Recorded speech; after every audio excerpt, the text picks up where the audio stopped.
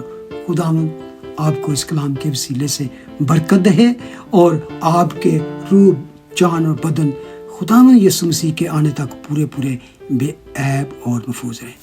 God bless you. آمین.